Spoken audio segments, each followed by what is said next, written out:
안녕하세요. 넝쿨입니다. 세계에서 제일 작은 나라는 어디일까요? 교황이 사는 로마 속 바티칸 시티로 많이들 알고 계실 거예요. 바티칸은 작지만 국가의 세 가지 요소라고 하는 영토, 국민, 주권을 다 갖추고 있습니다.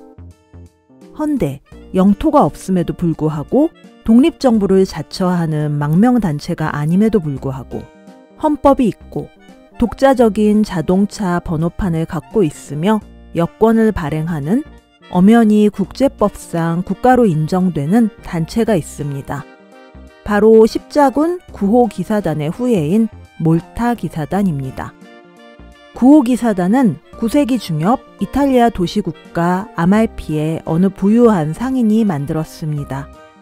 처음엔 예루살렘 성지 순례자를 위한 병원 겸 숙박시설로 출발했다고 합니다. 제1차 십자군이 예루살렘을 수복했던 그때 이 조직이 함께했고 9호 기사단은 이때 성요한 병원 기사단으로 교황의 인가를 받았습니다. 붉은색 바탕에 흰색 십자가가 놓인 군기는 교황 인노켄티우스 2세가 하사한 것입니다. 십자가의 모양 자체는 아말피의 문장과 동일한데 바탕만 파란색에서 붉은색으로 바뀐 것이에요. 9호 기사단과 쌍벽을 이루는 성전 기사단, 템플 기사단은 처음부터 군사적 성격으로 창설됐습니다. 십자군 원정이 계속되면서 9호 기사단도 군사적인 성격이 강화됐고 귀족의 푸른 피를 가진 기사계급과 병치료를 전담하는 의료계급이 구분되기 시작했습니다. 기사단에 입단하는 기사들은 결혼할 수 없었습니다. 높은 신분의 기사들이 모인 공동체에서 평생 규율에 복종하며 결혼도 하지 않으니 날이 갈수록 기사단은 부유해질 수밖에 없었습니다. 성스러운 임무를 수행하는 그들에게 쏟아지는 기부금은 또 얼마나 많았겠어요? 이슬람 사람들은 이들을 이슬람의 목에 박힌 가시라고 불렀습니다. 1291년 팔레스티나 아크레에서 십자군의 전성기는 종말을 맞게 됩니다. 한 달이 넘는 공성전은 십자군의 대단원에 걸맞게 치열했고 비참했습니다. 기독교도는 죽거나 노예로 팔려갔으며 십자군을 대표하던 기사단도 모두 난민이 됐습니다. 성전기사단은 1314년 프랑스 왕에 의해 단장이 반역죄로 처형되면서 와해됐습니다. 이들이 지닌 명성과 재산이 너무 커져서 제거당한 것으로 추측됩니다. 고리대금업까지 하던 성전기사단만큼은 아니었지만 그에 못지않은 명성과 재력을 지녔던 9호 기사단은 어떻게 살아남을 수 있었을까요? 9호 기사단의 출발이 의료봉사였고 살아남기 위해서 재빨리 전직을 한 덕분이었습니다. 성지를 잃고 떠돌던 9호 기사단은 설립 목적이었던 병원을 앞세운 생계형 해적이 되었습니다. 생계형 해적이었지만 해적질의 명분은 어디까지나 이슬람 세력에 대한 응징이었습니다. 그러다가 이들은 비잔틴 제국의 영토인 로도스로 옮겨가게 됐습니다. 느닷없이 영토를 빼앗긴 비잔틴 제국은 항의할 능력조차 없었습니다. 장미꽃 피는 섬이라는 아름다운 기원을 가진 로도스는 고대 문명이 꼽혔던 온화한 기후의 작은 섬입니다. 지도에서 위치를 보면 로도스는 콘스탄티노플과 같은 경도에 소아시아와 유럽의 정중앙에 위치하고 있습니다. 지중해에서 이슬람과 그리스도가 만나는 최전방이기에 서유럽 국가들도 모두 9호 기사단의 로도스 점유를 환영했습니다. 교황은 칙서를 내려 그들에게 로도스 기사단이란 이름을 주었습니다. 성전 기사단이 비슷한 시기에 모두 와해되고 화형당한 것과 대조적입니다. 이제 로도스 기사단이 된 9호 기사단. 그들은 정말로 이슬람의 목에 박힌 가시가 됐습니다. 오스만 투르크가 콘스탄티노플을 정복하고 이집트까지 차지하자 지중해는 그야말로 오스만의 호수가 됐는데요. 하필 로도스가 지중해의 동쪽 끝에서 오스만의 발목을 붙잡게 된 거예요. 9호 기사단의 영업, 해적질은 성황이었고 오스만은 그들을 그리스도의 뱀이라 불렀습니다. 로도스 섬에 둥지를 튼 이들을 처음 쫓아내려고 했던 건 술탄 메메드 2세였습니다. 콘스탄티노플을 함락한 지 27년 후 메메드 2세의 군대가 로도스로 쳐들어왔습니다. 이때는 이미 로도스 기사단으로 문패를 바꿔단 지 170년이 흐른 뒤였습니다. 중세 최강의 성벽을 만들었던 구호기사단과 로도스 원주민인 그리스인들의 만남, 그리고 풍족한 재원에 강인한 정신력이 뒷받침된 결과는 난공불락의 성벽으로 탄생했습니다. 거기다가 로도스 기사단에게 다행히도 술탄 메메드 2세가 직접 오지 않았고 역병까지 퍼지는 바람에 결국 투르크군이 3개월 만에 물러나 버린 거예요. 최강국 투르크의 입장에선 이것은 큰 패배도 아니었고 이듬해 메메드 2세도 죽었습니다. 하지만 서유럽과 로도스 기사단의 입장에선 이것은 엄청난 수훈이었습니다. 동로마 제국의 멸망 후에 처음으로 투르크군을 상대로 한 승리였던 데다가 기사단이 아크레에서 쫓겨난 이후 거의 200년 만에 이슬람을 이긴 것이었으니까요. 투르크가 자신들의 목에 박힌 가시가 된 이 그리스도의 뱀을 영영 놔둘 리는 없는 법이죠. 그래서 로도스 기사단은 방위력 증강에 더욱 힘을 쏟게 됩니다. 콘스탄티노플 함락 때 등장했던 오스만의 청동 대포 덕분에 성벽 구조에 일대 혁신이 일어났는데 로도스 섬의 성벽은 콘스탄티노플의 테오도시우스 성벽보다 더 두껍고 더 낮아지게 됩니다.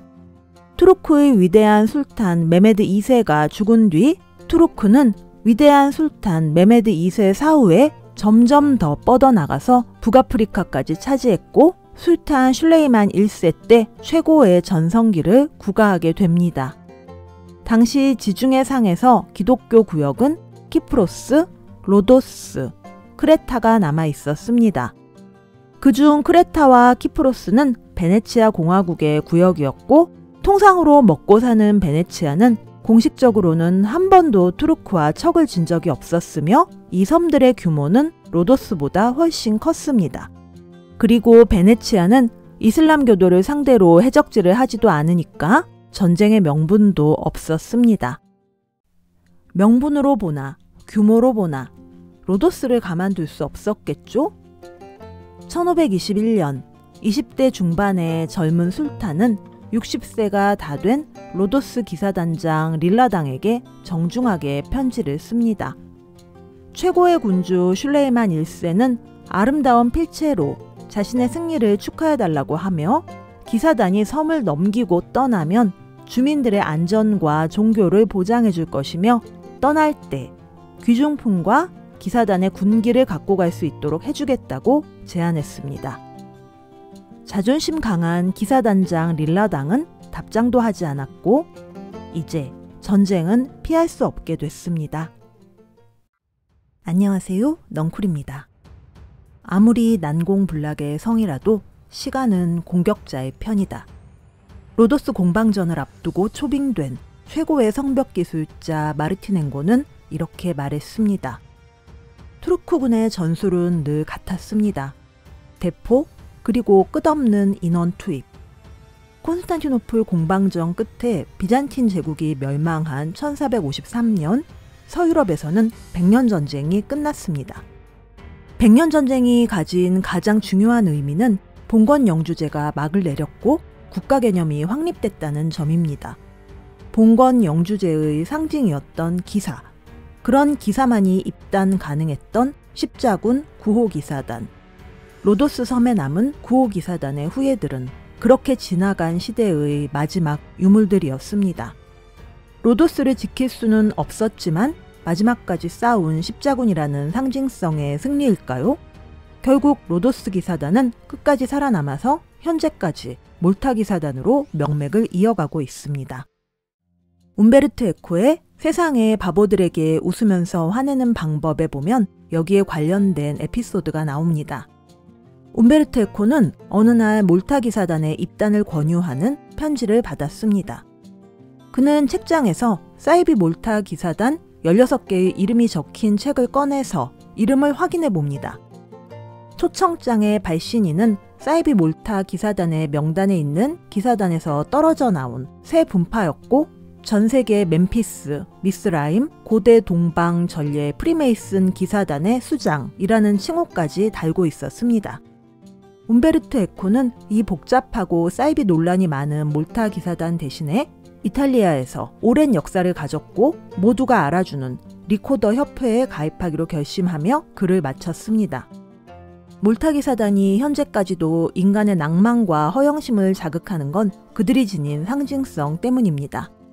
지는 싸움이 분명함에도 오스만 투르크와의 싸움을 피하지 않은 기사단장 릴라당. 1522년 7월의 마지막 날 술탄 슐레이만 1세는 드디어 최후 통첩을 날렸습니다.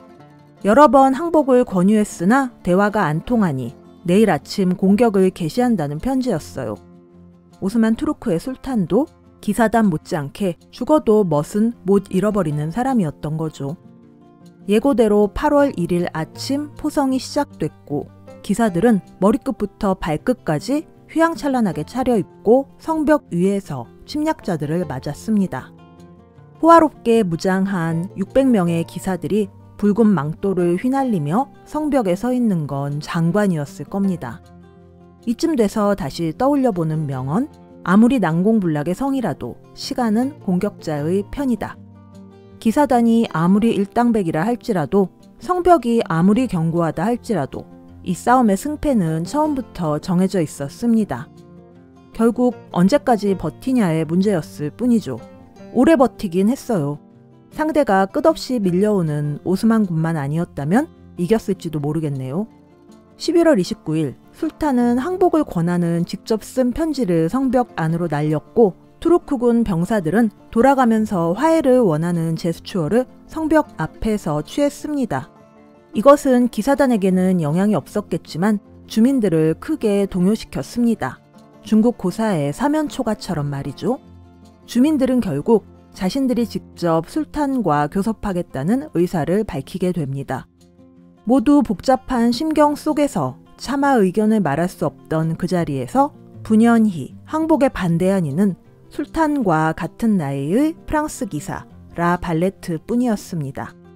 12월 14일 술탄 측에서 온 합의 내용은 다음과 같았습니다. 기사단은 성물, 군기, 성상, 무기를 지니고 성 밖으로 나갈 수 있으며 배가 부족하다면 투르크군에서 필요한 배편을 지원해 줄 것이다. 로도스 주민은 3년 이내엔 언제든지 섬을 떠날 수 있다. 로도스 주민이 잔류할 시에는 5년간 조세 의무를 면해주며 종교의 자유를 인정한다. 로도스 주민의 자녀는 예니체리 예비병으로 징집하지 않겠다. 기사단만 있다면 몰라도 일반인이 이 정도 조건에 어떻게 항복을 안 하겠어요? 감사했을 뿐이죠. 결국 1522년 한여름에 시작된 로도스 공방전은 해를 아슬아슬하게 넘기지 않고 끝났습니다. 슐레이만은 기사단장 릴라당에게 위로를 전했습니다. 나는 이겼지만 당신들처럼 용감하고 의로운 이들을 거처에서 몰아내야 한다는 건 참 슬픈 일이오. 1년간 수많은 이들이 섬을 떠났고 슐레이만은 끝까지 약속을 지켰습니다. 나중엔 릴라당마저도 그의 호의에 존경심을 표했을 정도니까요. 로도스 기사단은 우선 크레타 섬에 머물면서 다시 로도스를 탈환하려고 백방으로 노력했습니다. 그러나 기사단의 요청에 응답하는 기독교 세력은 없었습니다. 거기다가 오스만과 우호 관계가 있는 베네치아령 크레타에서는 오래 있을 수 없어서 시칠리아로 옮겨갔고 거기서도 눈치를 보다가 이탈리아 도시를 여기저기 떠돌게 됩니다. 중세의 유물인 기사단과 달리 이미 유럽의 판도는 너무 많이 달라져 있었거든요. 군기를 꽂을 영토를 원했던 이들에게 신성 로마 제국의 황제이자 에스파냐의 왕인 카르 5세가 응답했습니다. 지중해의 작은 섬 몰타를 영주로 주며 해마다 매 한 마리를 바치도록 했습니다. 몰타의 매라는 탐정소설의 제목은 여기서 나온 것이겠죠? 1530년 난민 생활 8년 만에 기사단은 몰타에 새 둥지를 꾸렸고 4년 후 기사단장 릴라당은 사망했습니다. 이제 로도스 기사단에서 몰타 기사단으로 다시 태어난 9호 기사단. 그들에게 주어진 몰타 섬은 로도스와 비교하면 형편없는 곳이었지만 기사들은 이곳을 철벽 요새로 다시 태어나게 했습니다. 1565년 요새는 완성됐고 기사단장 라 발레트는 어느덧 70세가 넘었습니다. 슐레이만 1세의 군대가 몰타로 쳐들어왔습니다. 43년 만에 재대결이었지만 술탄은 오지 않았습니다. 그러나 로도스 공방전 때 지휘관이었다가 좌천됐던 무스타파 파샤가 선봉에 서 있었습니다. 43년 동안 많은 것이 달라져 있었지만 오스만의 공격 패턴만은 그대로였습니다. 몰타와 로도스의 결정적인 차이는 몰타가 바로 에스파냐의 영토인 시칠리아의 바로 옆이라는 점이었어요. 카르 5세의 아들 펠리페 2세는 바로 몰타에 지원군을 파병할 수밖에 없었습니다. 그리고 로도스 공방전 때와 달리 성벽 안에는 민간인이 없었습니다. 순수하게 정신력으로 붙는다면 누가 기사단을 이길 수 있겠어요? 라발레트는 싸우다 죽거나 기사단의 본거지를 지키거나 두 가지만 택할 각오였습니다. 몰타 공방전도 로도스 공방전 못지않게 치열했지만 결국 투르크군이 철수하면서 넉 달 만에 막을 내렸습니다. 중세의 기사들은 오스만으로부터 지중해를 지켜냈고 결국은 서유럽을 방어한 것입니다. 투르크군은 전력의 3분의 1을 잃은 대패였지만 술탄은 지휘관에게 벌을 내리지도 않았습니다. 나이가 들고 여유가 생겨서 몰타 따위야 하는 마음이었던 걸까요? 1년 후엔 슐레이만 대제도 죽었습니다. 라발레트는 몰타 공방전을 성공적으로 치룬 후에 성벽을 보강하다가 3년 후에 죽었습니다. 그가 마지막까지 손봤던 지역은 발레타라는 이름으로 오늘날까지 몰타 공화국의 수도입니다. 1798년 몰타 기사단은 나폴레옹에 의해 섬에서 쫓겨나게 됩니다. 프랑스 함대가 쳐들어오자 몰타 기사단의 후예들은 순순히 항복했고 나폴레옹은 이렇게 말했습니다. 싸워도 24시간을 못 버텼을 것이다. 성은 튼튼했지만 기사들의 정신이 해이했다. 다시 난민이 된 이들은 여기저기 본부를 옮기다가 마지막엔 로마로 갔습니다. 명문가의 후예인 그들 중에 누군가가 로마 중심가에 있는 건물을 기부했거든요. 영토는 없지만 엄연히 독립국으로 여권도 있고 자동차 번호판도 있는 몰타 기사단. 현대의 몰타 기사단원에겐 청빈, 복종, 순결의 의무는 없다고 합니다. 책넝쿨의 영상이 도움되셨다면 구독, 좋아요 꼭 눌러주세요. 여러분의 응원이 더 좋은 영상을 만드는 데 큰 힘이 됩니다. 넝쿨의 1분 명상을 클릭하시면 이어서 1분 명상을 하실 수 있습니다. 감사합니다.